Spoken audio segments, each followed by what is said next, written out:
Yes, sir.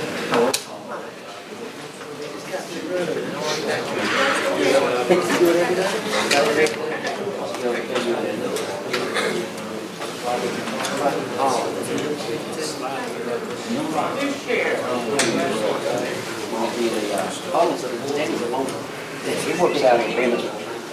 He don't run with y'all there? No. He runs around the block across the county. It is a workout. He goes to Bentonville.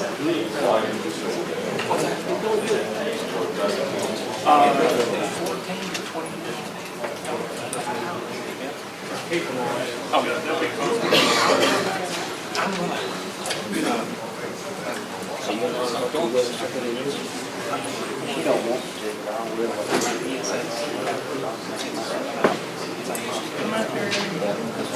She said I can tell him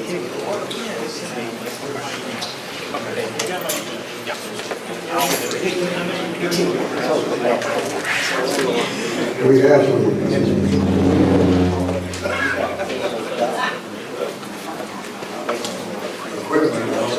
good work. We'll try and see. Anyway, at 7 o'clock, if you will call the Calhoun County Board of Commissioners meeting to order. And if you will, bow with me for a word of prayer. Our gracious God, we are grateful to you for all you do for us each day. We just ask that you would guide and direct us in all that we do. Any decisions that we make here tonight may be made in the best interest of all the citizens of Calhoun County. And we just ask your guidance in all that we do. In your holy name we pray. Amen. Amen. You will stand with us for pledge of allegiance. I pledge allegiance to the flag of the United States of America and to the republic for which it stands, one nation, under God, indivisible, with liberty and justice for all.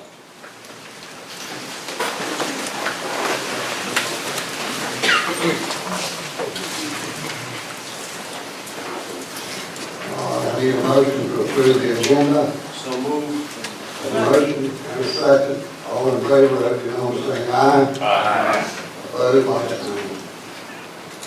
I will now open the public forum. We have one individual that's signed up to speak, Sheriff Ralph Kersey.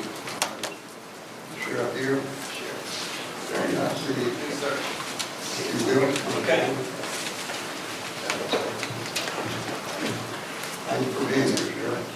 Thank all of the county commissioners. I appreciate each of you allowing me to speak tonight. Of course, it shows on the agenda that I want to speak briefly about the Second Amendment.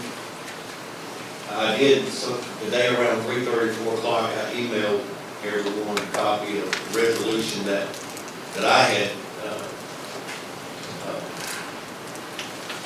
put in place for y'all. And it's pretty much follows most of the other counties and the resolution that they had put in place. Right at this time, there's probably somewhere around 15, 16 counties in the state of North Carolina out of 100 where they have actually, commissioners have passed the resolution to the Second Amendment sanctuary. And no one should be surprised at what's happening, not just close by, but across the country today, especially in the state of Virginia, where the Second Amendment is they're trying to make major changes to it. Now, approximately a year and a half ago, we discussed about a gun ordinance in Scotland County, and that was passed, and the reason for that was for the safety of those that live in neighborhoods and persons actually using their firearms in those neighborhoods. And I'd like to share with you today, I think many thought that when that ordinance was put in place that we would, they thought that the sheriff was going to use that just to infringe and take away people's rights, and that's not the case. I can say tonight that not one person has been arrested since that ordinance went in place, but what it did do was it gave my officers that work at the sheriff's office a foundation to stand over there before we dispatch to a person's house or home, and that person knows that there's an ordinance there. We just need to be more careful with following. My job as the sheriff of Scotland County is to protect and serve the nearly 36,000 citizens that live in this county. I swore to an oath to protect the United States Constitution and the North Carolina Constitution. During my lifetime, I've taken this oath of office 4 times. Once in 1979 as a United States Marine, again in 1987, seeking employment with the North Carolina Highway Patrol, and twice since I've been sheriff in 2014, and of course the last one in 2018. The laws of this great state are very important and must be enforced to ensure the safety of our citizens. The rights of each individual in this state and in country are also very important and must never be modified, misinterpreted, or overlooked. These are the rights of our Constitution that applies to all citizens of this great nation. Tonight I am following in the footsteps of my friends and other North Carolina sheriffs, and I'm here tonight to ask each of you county commissioners to help me to preserve Scotland County as a Second Amendment sanctuary. I call on you to publicly demonstrate your willingness to protect those rights. I believe by doing so, we ensure our citizens of Scotland County, our representatives, and senators in Raleigh and also Congress in Washington, D.C., that we, Scotland County, support the Constitution of the United States and the laws that were put in place by our founding fathers. Any changes that are made to those laws only affect the law-abiding citizens. It is ridiculous to punish individuals for actions that they did not commit nor permit. We plainly wish to proclaim that we will not sit idly by and accept any such laws. We have many people attempting to intrude on our rights, and that will not be tolerated. I've never seen a gun kill anyone. It's always the person behind the gun. And that's 35 years of law enforcement service. I've never responded to a call where the gun actually killed someone. It was the person that was holding the firearm, not those that are law-abiding citizens, and most are probably here tonight in this room. That is why I stand firm alongside other sheriffs across North Carolina: Gaston, Lincoln, Catawba, Alexander, Cleveland, Iredell, Ashe, Stanley, Union, Roland County, and also Cherokee, several more that actually probably will be approved tonight. I am presenting to you, our county commissioners, this resolution tonight. This resolution will indicate for our citizens our intentions of preserving our Second Amendment rights so that all Scotland County citizens can defend themselves against enemies, foreign and domestic, and never question their authority to bear arms. The only thing that I'm asking you to do tonight is to approve the resolution. When the day comes and the time comes, if there is a change in the United States Constitution, you will not have to worry about going to jail. I promise to the citizens of Scotland County that I will stand for the Second Amendment the way it is today. If that means that I'll be incarcerated in the Scotland County Detention Center myself, that's what I'm going to stand for. I don't think anybody at the sheriff's office would incarcerate me. Maybe the federal government or someone would have to come in, but it's a simple resolution. And basically, by signing it, you're just making a statement that we support the Second Amendment as it is. In that resolution, I think some copies have been passed out. It's more detailed. It just says legally, we will do whatever we can to prevent the Second Amendment from being changed, not just in Scotland County, but as a whole across the world, United States. Any questions? Yes. When you say sanctuary, I know what sanctuary basically means, but explain this way you have it worded up here. The Second Amendment sanctuary. Well, the sanctuary is just a meaning of a safe place where people will be protected and not be held to changes that are taking place by those that should not be making changes. Sometimes people refer to the sanctuary as, you hear it a lot on TV as a place where illegal immigrants are being held. Well, some states have that in there. If we're not comfortable with the word sanctuary, I did put in that first statement,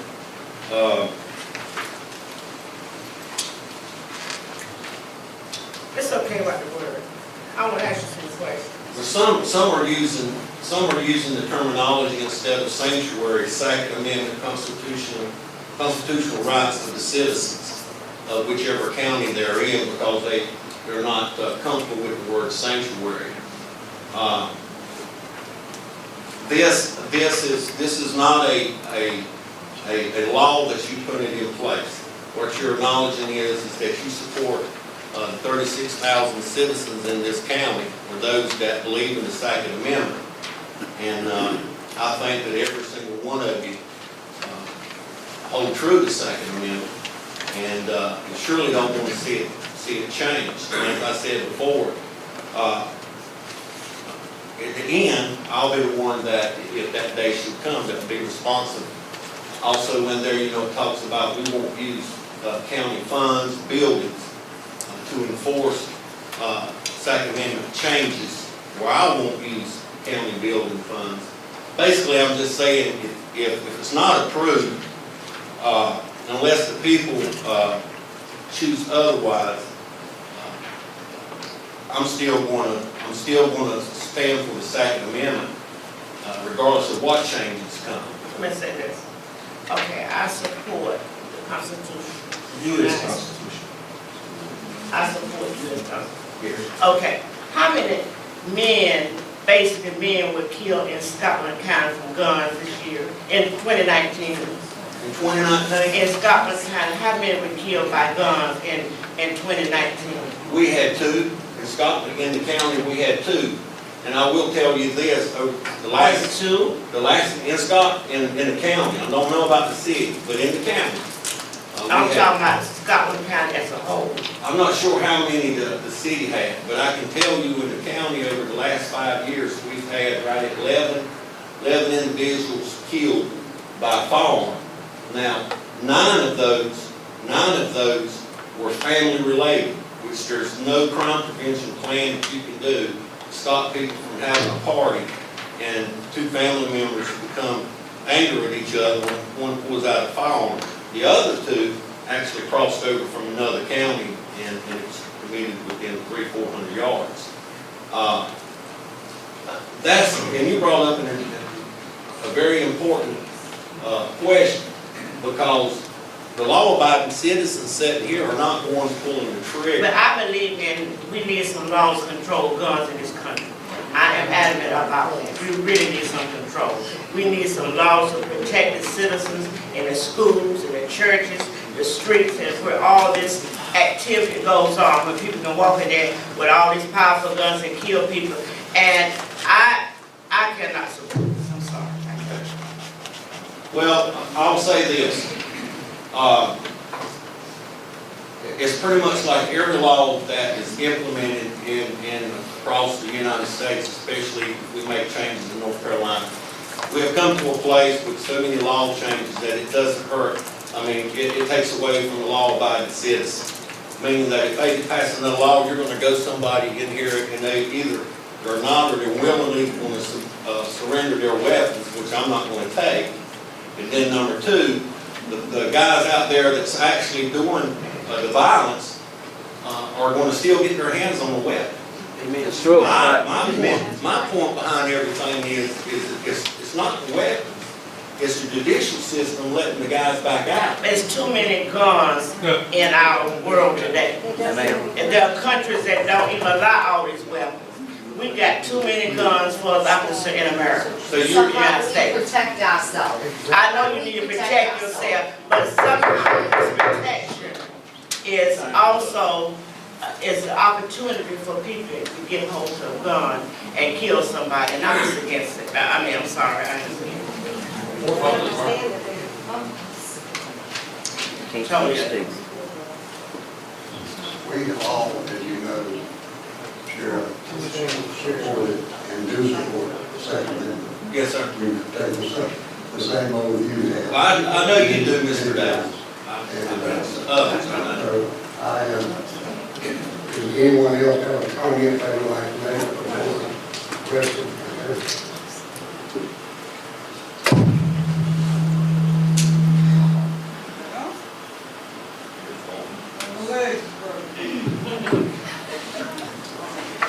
My question is really for our attorney. I want to be sure I understand this. It is for our attorney. I read it, I saw it for the first time 15 minutes ago, so I'm still taking in all the wordage that's on these two pages. If I read correctly, and you can correct me, and Sheriff, you can correct me, if we were to pass this resolution, and then the state of North Carolina for the legislative Washington, if they made laws that were different or passed an amendment different from the existing Second Amendment, by the oath we take, are we bound to uphold that new amendment in the North Carolina Constitution and in the U.S. Constitution? So would this resolution be binding if we've taken an oath to support the U.S. Constitution? Should it change? I don't think it's going to change. I don't think there's any chance that the Second Amendment is going away from our Constitution in my lifetime or in a 2-year-old's lifetime. I don't think that's going to happen. But my question is, legally, what would we be bound by if there is a change that comes? And I think that's a legal question that goes to our attorney. Mr. McCall, you would not be bound by anything. The first thing that they're going to do if the law was changed is, of course, they're going to contact the law enforcement agency in that county, whether it's nationwide, and they're going to have to make a decision of whether or not they're going to enforce that law. I choose not to. I believe the Second Amendment is okay like it is. It doesn't need to be changed. So that would put me in a position that I'm willing to accept for the citizens of Scotland County. Because I know that I'm not going to be the only sheriff. There's going to be sheriffs across not just North Carolina, but across other states that support the Second Amendment. This right here is not committing you to anything other than you telling the citizens that you support the Second Amendment. That we do send notice to our state legislatures that we really don't need to change. We want you to leave it like it is. But if it is changed, of course, law is law. And then if it comes down to my front door, then I have to make a decision if I'm going to go to that person's house and take their firearms. And if they're a law-abiding citizens, I'm not going to take their firearms. Because when I'm not sure,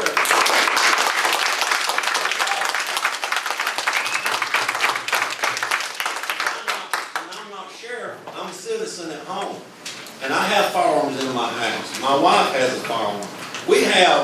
There's 36,000 people in this county. There's over 25. You answered my question. But I wanted our attorney to address it. So, Mr. Johnson, do you have anything you want to add to that? I would just say, you want me to have it, John? You have it, then I will. I would just say this, I did not see the resolution before we came in. Right. I sort of had a cursory review of it. Can't hear you. I have sort of had a cursory review of it, not in detail.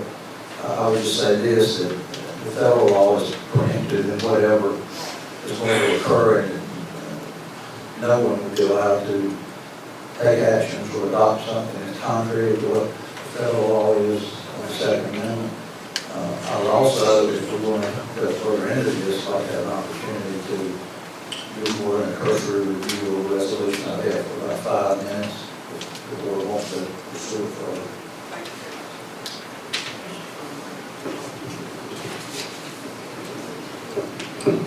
I have no problem with the resolution, because I would be a hypocrite because I want a couple of guns. And so, and I suppose that's where it is with most of us up here. We have firearms, and I do know that the federal law trumps anything we might do. And so I don't have a problem with it. Because over 2/3 of us in here have one or more firearms. That's a fact. Mr. Hall, I'd share with you tonight, of course, I've said there's right at 36,000 people in this town. As of this day, at the sheriff's office, there's over 25,000 people in this county that has a CCW. So, I think my back's covered here, taking the amendment. So, we've only got around 10,000 people that don't have a CCW, and that's because they haven't reached the age yet. So, everybody has them this day and time. You know, and of course, I'll stand here and back the sheriff on that, is this resolution is written. So without going into a lot of detail about that, but I do think, since this came in later this afternoon, that we do owe Mr. Johnson the time to review that, to make sure there's nothing that just, you know, the simple stuff. And then we go ahead and schedule that on the agenda for next month to take the final look at it. That would be my position. Because I would like the general public here in Scotland County to know that we're about to do this, but I'm in no way opposed to it. I just would like for it to be on the agenda so that those who might be opposed will have an opportunity to come. Why can't we send it to the policy committee? Why can't we send it to the policy committee? Send it to the policy committee. Yeah, I'm just getting ready to say, I haven't even read this. I can't be here, I ain't had 2 minutes. Look at that. our practice has been that whenever something comes to us cold, which is what this has done, which is fine. People come and speak to us every meeting, we don't know what they're going to say. So when something comes to us cold, whether it's a resolution or we make a policy change, an HR change, we look at it in one meeting, we table it, we act on it at the second meeting, and that way the public has the opportunity to respond and know what this board is doing. We strive for transparency and full communication to our citizens on every issue that comes before us. And so I think that we would be remiss if we did not give the citizens of Scotland County the full opportunity to know what has been brought before this board tonight before we take any action. That follows how we behave as a board for the last 2 years. What I'm hearing is we will put this on the agenda for next month, after the attorney has had a chance to look at it and be sure the word is and this, that, and the other. As I mentioned a while ago, every person sitting at this table that's elected has taken the same oath you have. Yes, sir. You will uphold and support the Constitution of the United States of America and the Constitution of North Carolina. So I don't think the question of whether we support it or not. Yes, sir. Yeah, so this is the board and we'll put it. Just as an FYI for the press or whoever put it out, the next month's meeting is going to be moved to the 9th, right? So, because of that DC deal. Right, that's what I'm saying, it'll be on the agenda. Yeah, I'm just making sure everybody knows. Right. All right. Any more discussion? Thank you, Sheriff, for what you do for the county. Thank you, sir.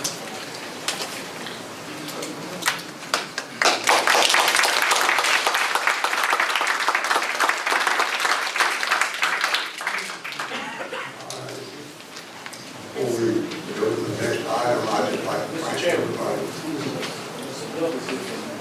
You didn't attempt to sign it, you want to the next 3 minutes?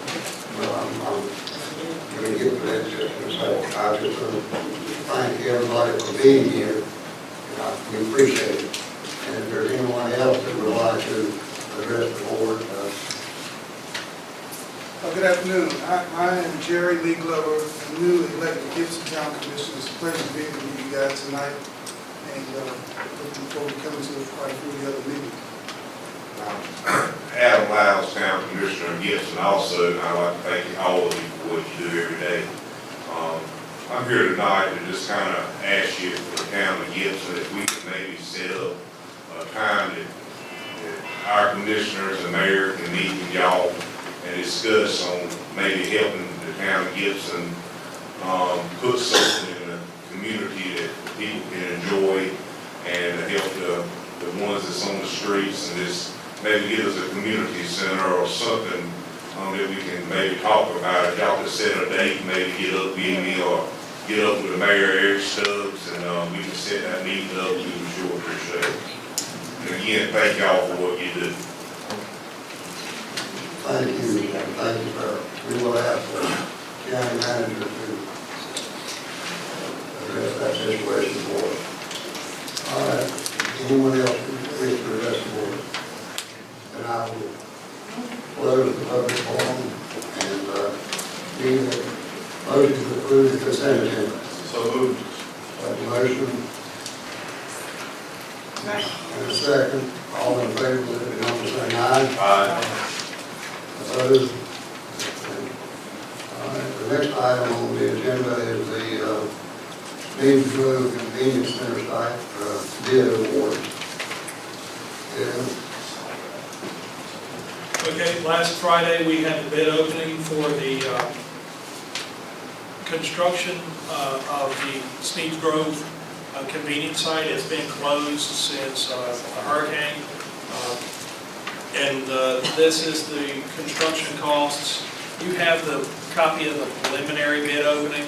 The certified bid tab was no different, other than it was just typed in versus that. So the low bid was for Hudson for the price of $344,454.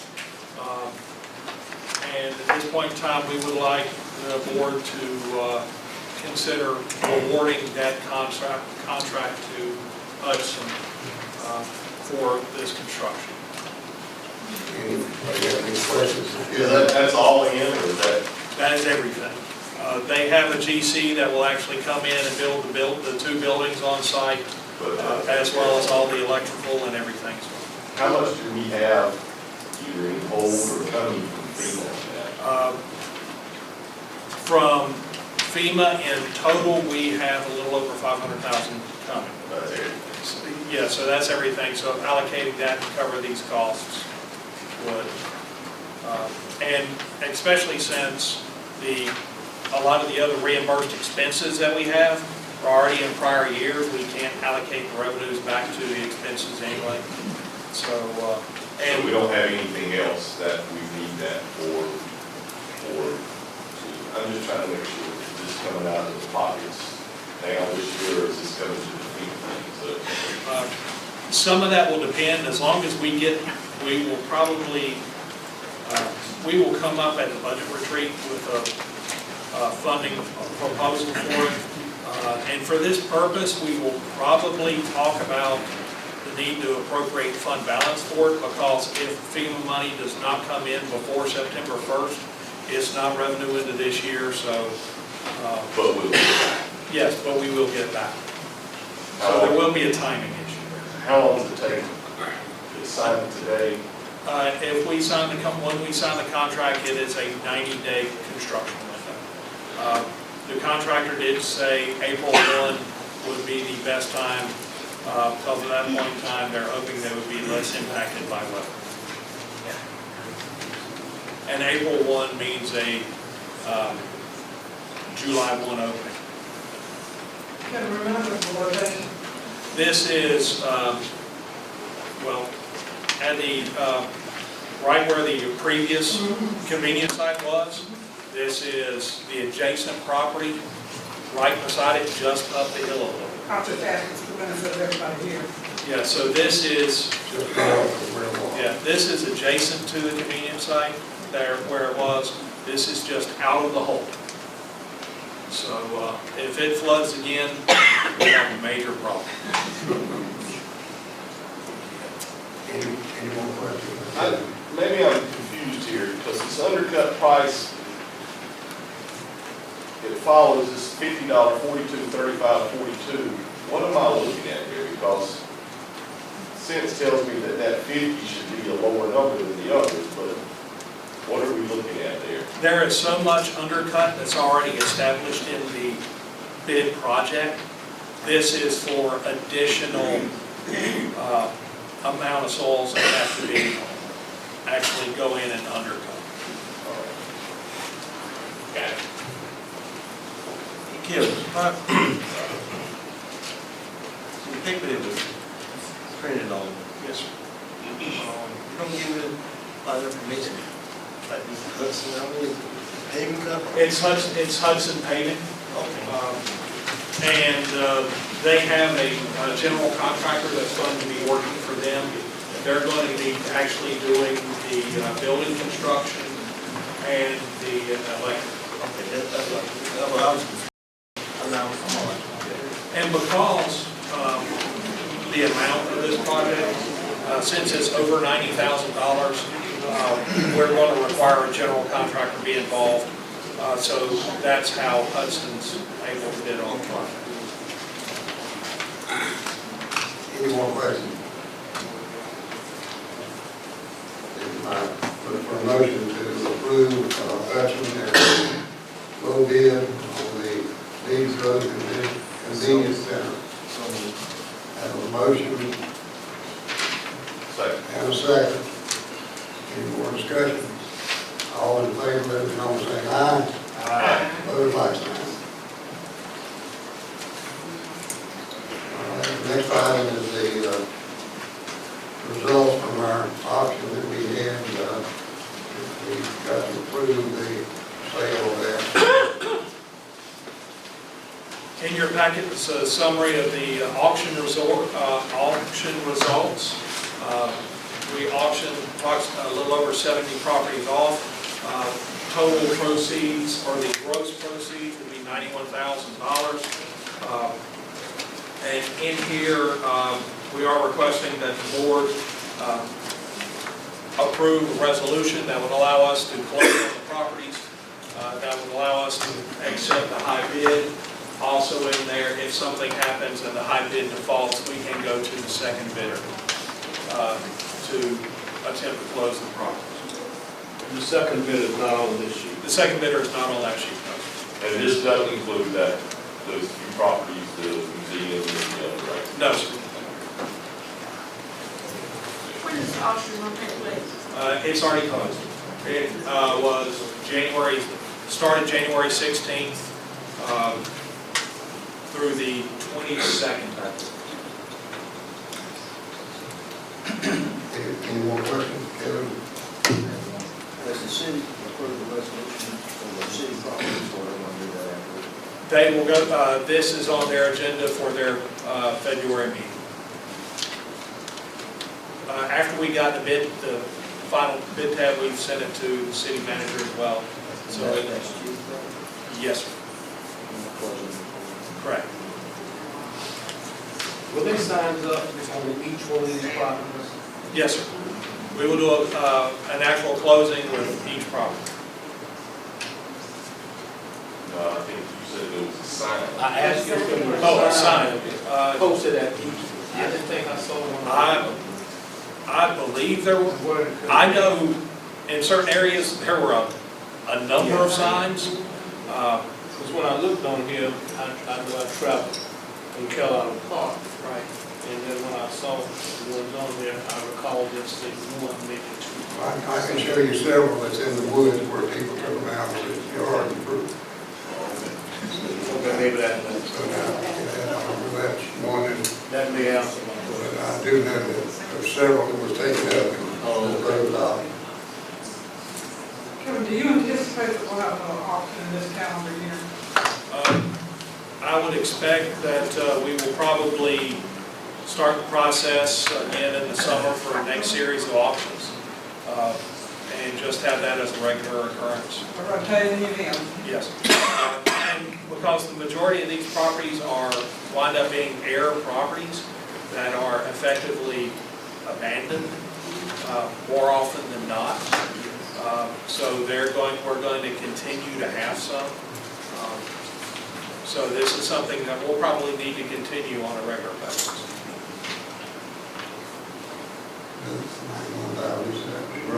Yes, sir.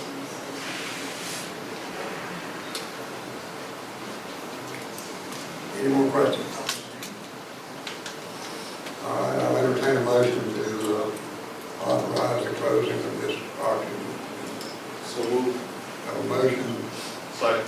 and a second. All in favor, let it know, saying aye. Aye. Opposed, like sign.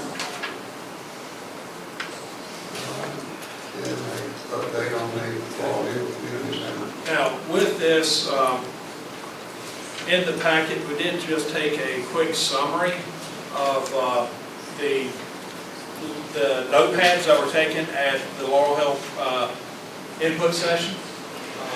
And we still have the large notepads, but from that, we took and actually made a detailed list of every comment that was made, that was written down, and then combined them 2 additional times.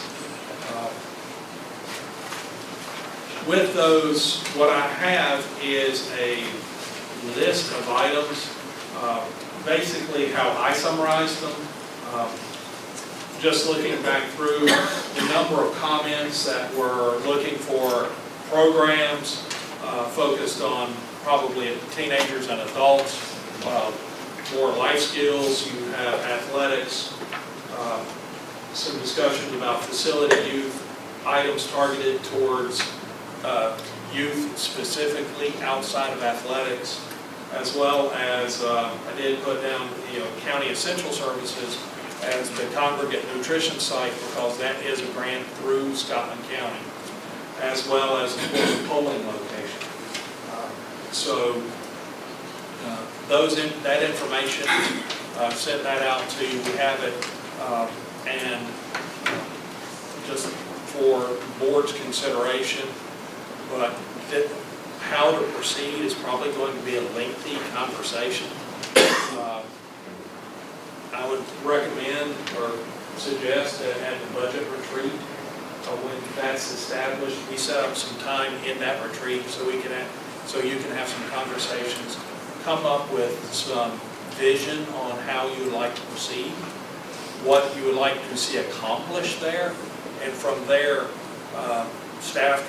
we can develop plans, cost estimates, and give you information on how to proceed without just coming up with, here are some options, where do you want to go, versus if you give us some guidance, uniform vision, we can give you better information. And also, most of this, if we're looking at construction, this is something that we will need to put into the budget anyway. With most of our construction projects, if y'all said this is exactly what we want to move ahead, I really don't see us starting any construction before July 1 anyway. So making sure the commissioners have a good vision will just speed along the process. Also, demolition of the existing community center is going on.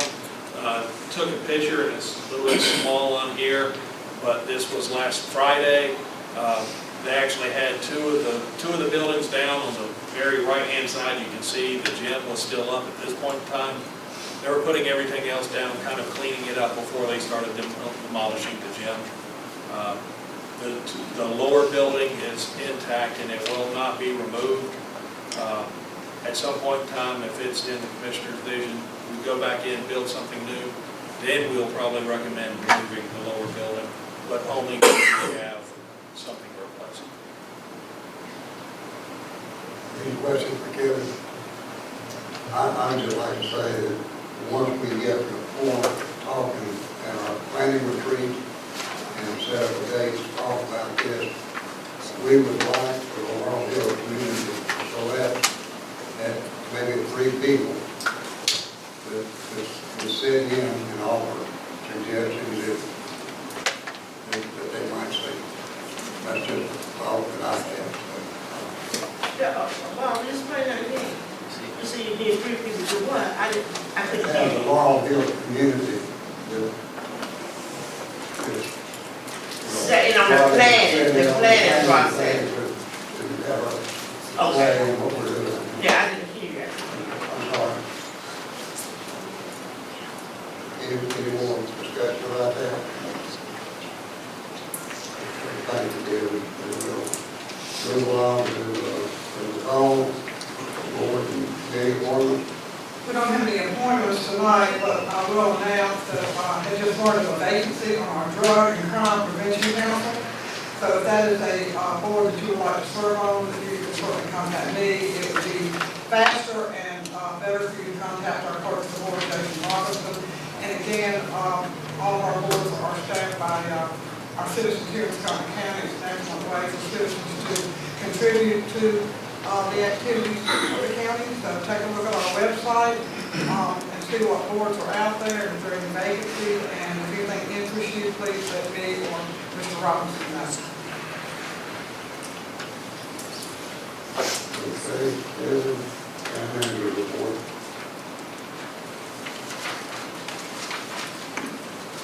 Okay, just a few items tonight. Most of them are just updates. Register of Deeds renovation or renovation in Covington Street. There is a schedule that's in the packet. It is from the contractor looking at when the construction is scheduled to be finished. Right now, it is scheduled to be finished by the end of February. You do have a couple of pictures that the layout does not allow it, does not fit well for taking pictures.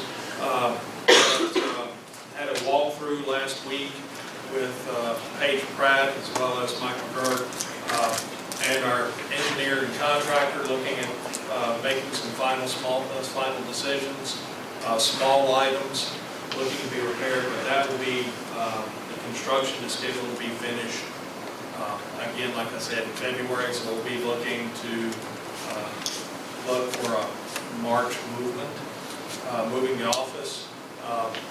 Talking with Paige Pratt, the registrar, has expressed his interest in not closing the office. So while he would be moving, we would look at actually maintaining the courthouse office until Covington Street is open and ready. So one day we shut the door in Covington Street, in the courthouse, open it the next morning at 8 o'clock and register at Covington Street, or even have a couple of days where you could probably go to either location. But that was his intent, we're moving in that direction. And once we get a final plan on the moving, on scheduling the moving, we will let the board know. Because until we got within close proximity of when we knew we'd be finished with construction, we were hesitant on doing a schedule for moving. And believe it or not, when you're going in and renovating a building that some of the people in this room were born in, well, your mothers were seen there. Yeah, that's right. But there were a few surprises in that building. So.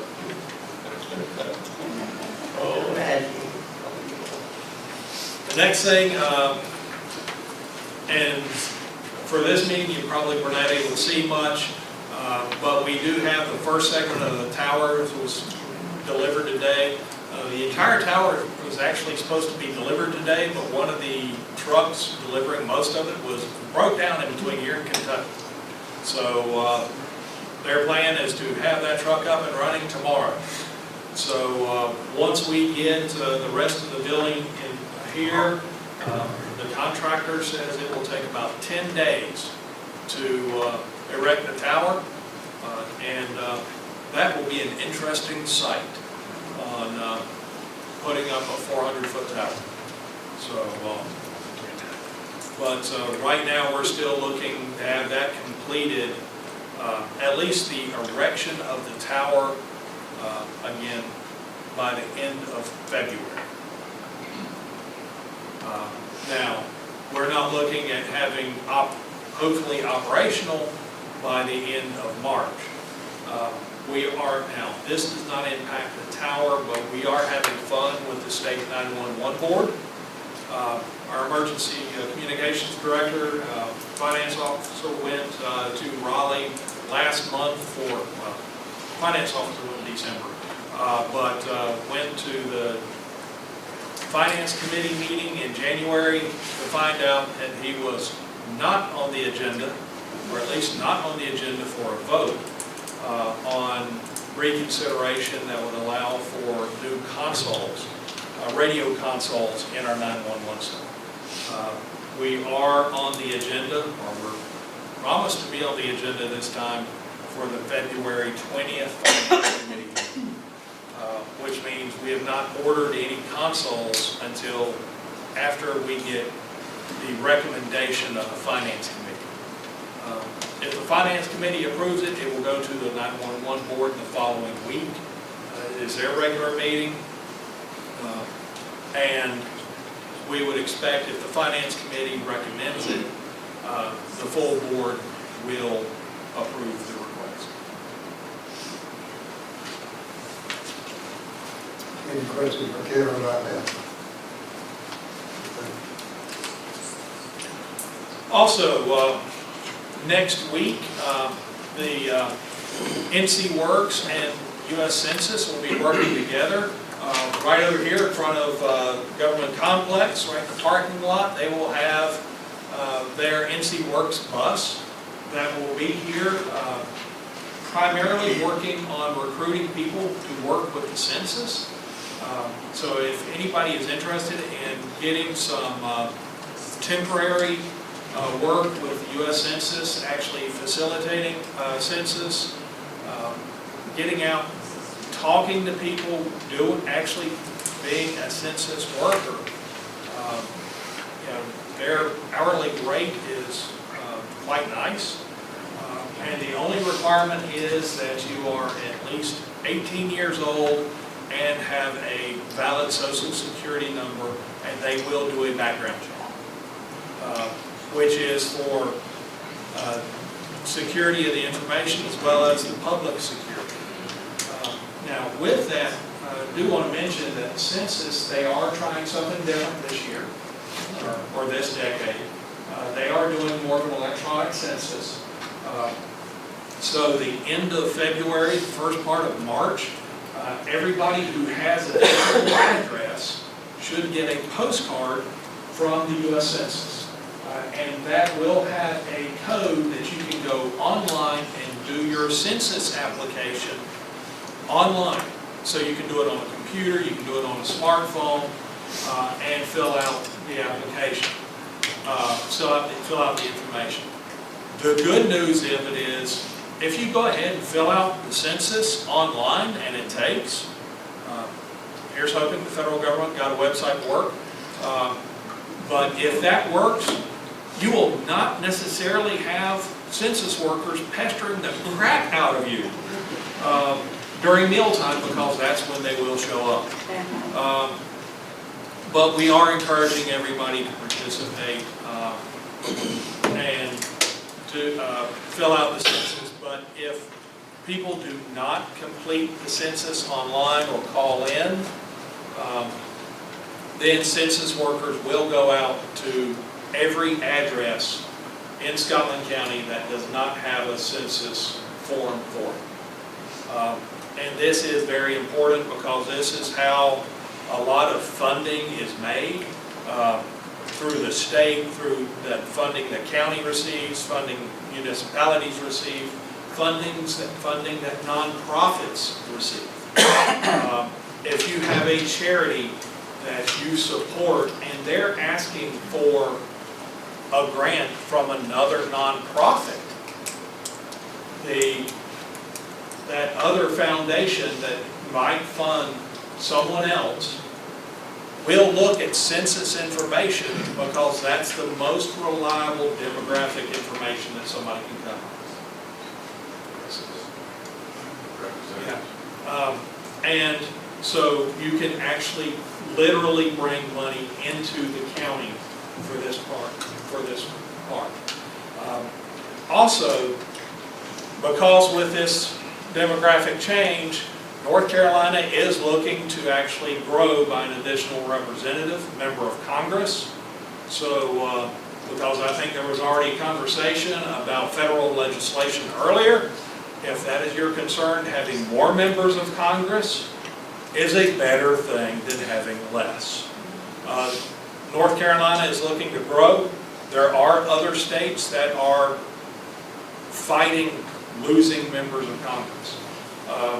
So making sure that people, that you fill out your census, that other people fill out their census, honestly, that will strengthen your voice in Washington as much as anything else you do.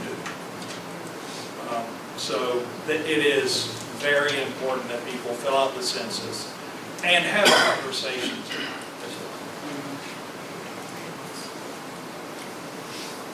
Well, I will say this, that Jason is doing a fine job with, working with the census. I've never seen it happen like that in Scotland County, so you know what Also, if anybody is interested, if they're a member of a civic club, a social group, a coffee club, your church, honestly, I think they're almost willing to go to a Wednesday night poker game right now. But we have a complete count, or we have a couple of complete count committees that will happily come out and talk to anybody about the importance of a census. And they are also looking for additional volunteers that can just be willing to talk about it.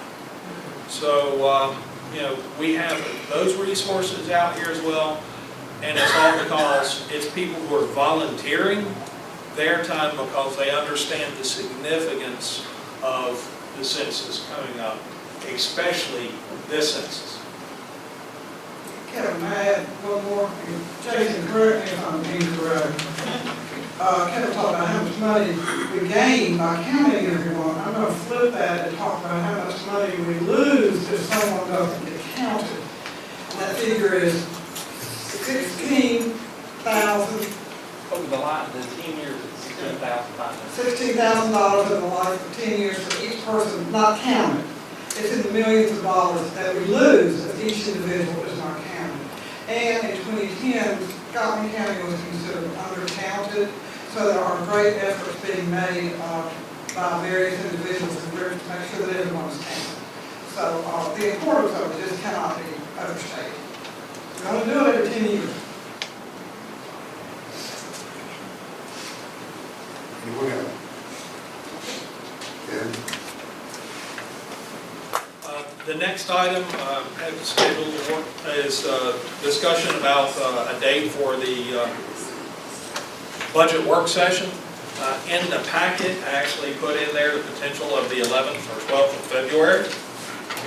But talking with Commissioner Gibson, who did let us know beforehand that he would not be here and have to be excused, he did say that he would not be available until the 17th or after. He can participate by phone,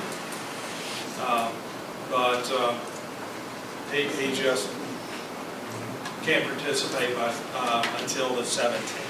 Commissioner Gibson and I had that same conversation I had down here, some extra notes on it. It would be my suggestion that we wait until he is able to come in person rather than by phone. So my You need to aim it to February. yeah, After the 17th. after. Kevin, I am not in town the 17th through the 21st.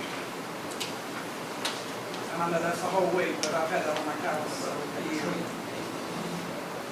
So, potential dates between the 24th and 28th of February? I'm wide open.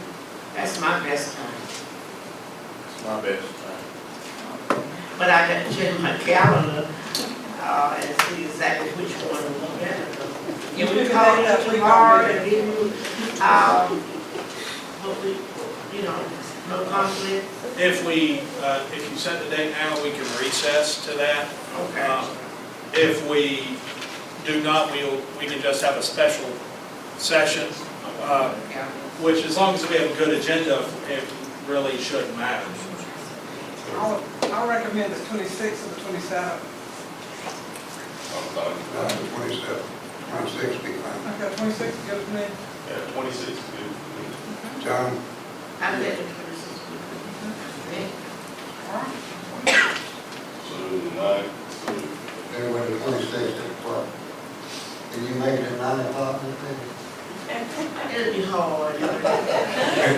know, waiting's a long way from here. And now that's the one that Laurel Hill, we want to try to have, Yes. right, Bob? Yeah. Okay, so if somebody can pass that along, that's the meeting that Commissioner Davis would say, if somebody from Laurel Hill to repeat, to be there on that date. So, 26. February the 26th at 9 o'clock. At 517 Eden Street. Cody County. My office. 9 a.m. No, the county office down on Beach Street. The old board office. The old Morgan Center. Okay.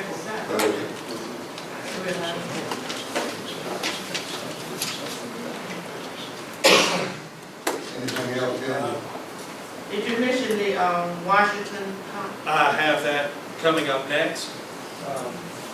you and I can't go, I'm dreaming. There are a couple of items that I would like to ask that the policy committee get together so we can go over. It's primarily looking at HR policy, their updates, updating language, not making substantial changes, but making sure our language meets with current legal requirements. But we do want to bring those back into the policy committee before they come back to the full board. So I will, Jason or I will be reaching out to the policy committee members and trying to schedule a date. And we will probably try to schedule that before the budget retreat. And we get an extra week because the board got a meeting tomorrow. Right.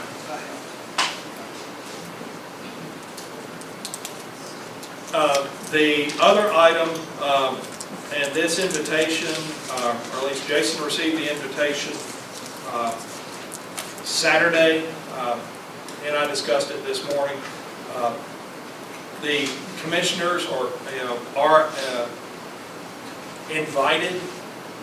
The White House is having a North Carolina Opportunity Now Summit in Charlotte this coming Friday.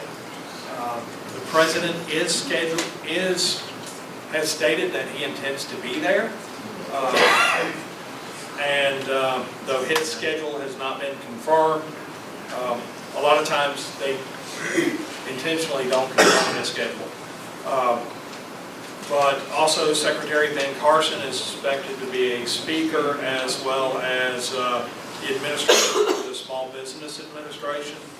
As they will also have senior administration officials there to have panel discussions. This was sent out to earlier today. Anyone who wants to, any commissioners who are interested in attending this, you must RSVP online by tomorrow at 5 o'clock. And since the president is expected to be there, security will be tight, and if you do not RSVP, you will not get in. They not get in here. Right.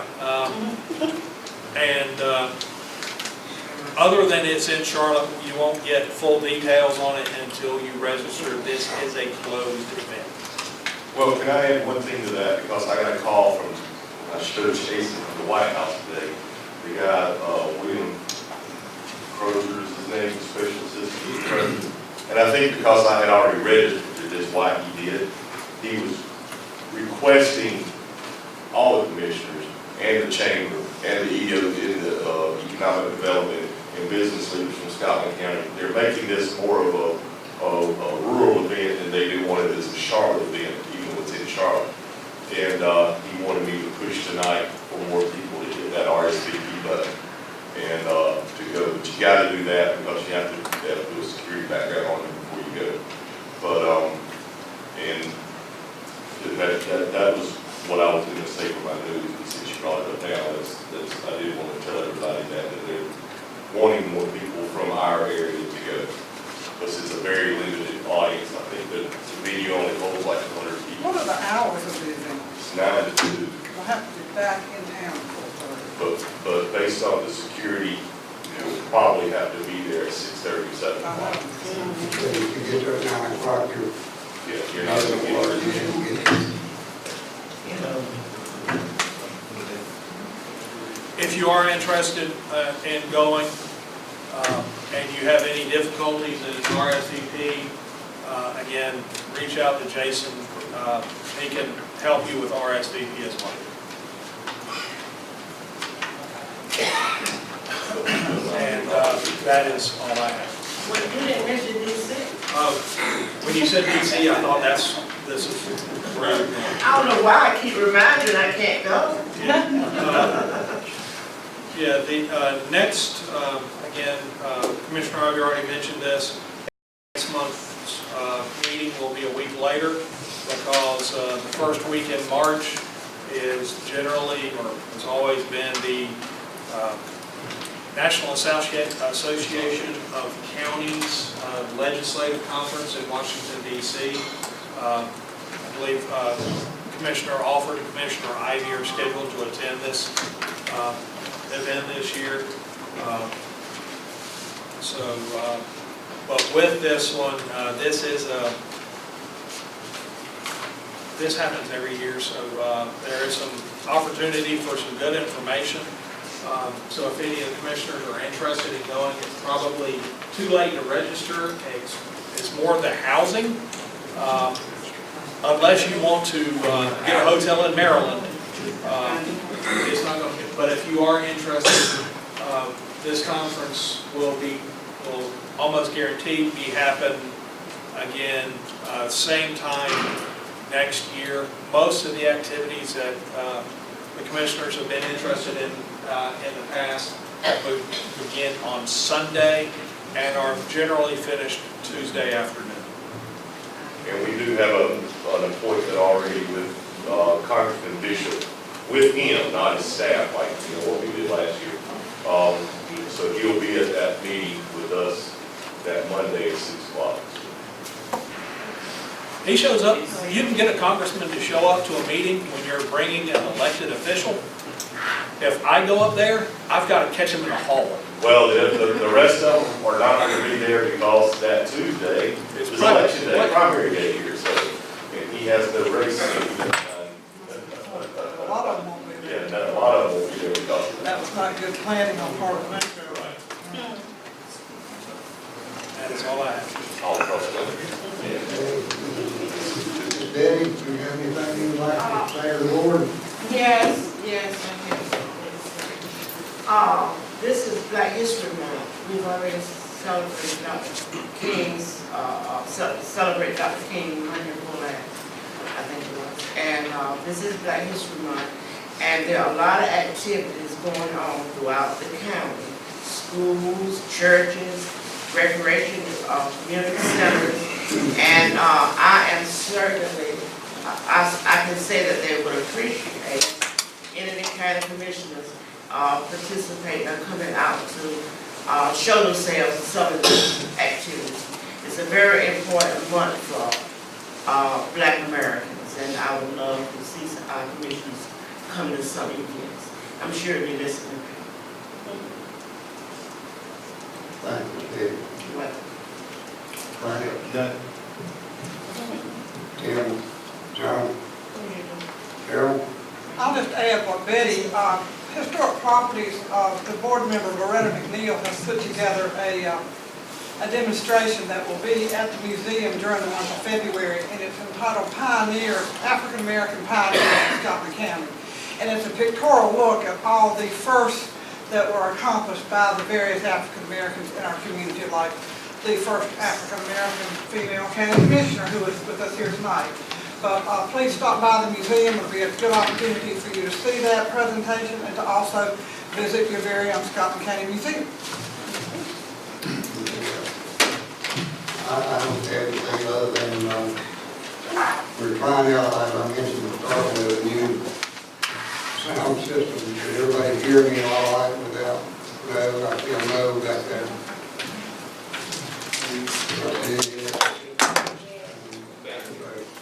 Anyway, we'll keep working at it, maybe get it to where everyone can hear business, then I will request I can't, we're going to close session. Then I'll entertain a motion to go into closed session pursuant to North Carolina General Statute 143.318.11A, A3, consult with an attorney, employee, or retained by the public body in order to preserve the attorney-client privilege between the attorney and the public body. I have a motion. Come on. Got a motion, and a second.